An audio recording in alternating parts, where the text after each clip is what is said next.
Now let's return to memories of other crimes from another era. John Drummond is at the Lexington Hotel, where efforts to solve a gangster mystery apparently have fizzled. John?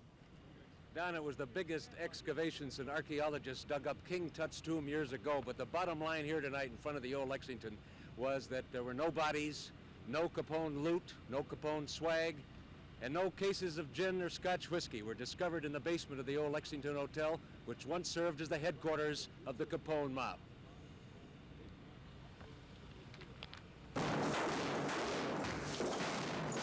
The moment of truth came earlier this evening when workmen using dynamite blew up the brick and concrete wall that had been billed as Capone's secret vault.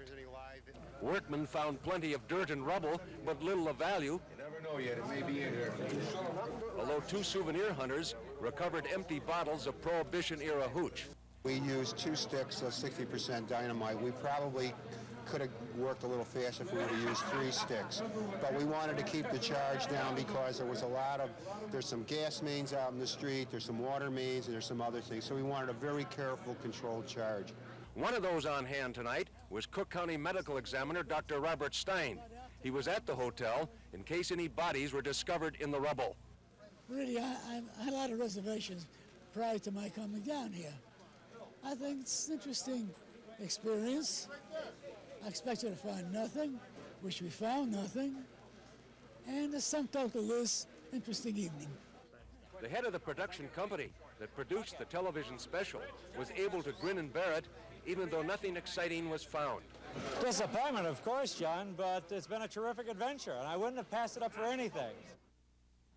Producer Jocelyn will have the last laugh. 181 television stations carried that special tonight. And incidentally, you'll recall last December, Don and Walter, when plans were announced for the TV special, we compared this to the Andrea Doria TV special hosted by Plimpton with all the ballyhoo. And we said at the time that there was a smell of Limburger in the air on this one. But one good thing about it, the Sunbow Foundation, which is a women's group, will be getting some of the cash out of it. And that's, of course, all for the good. Reporting live right now in front of the old Lexington Hotel, as we indicate, which was the site of the Capone mob headquarters at one time. John Drummond, back to you folks. In case nobody understood, the reason that the women's group will be getting something from it, as John just said, is that they were involved in the rehab, or are involved in the rehab of that building, which is an interesting side story to all that.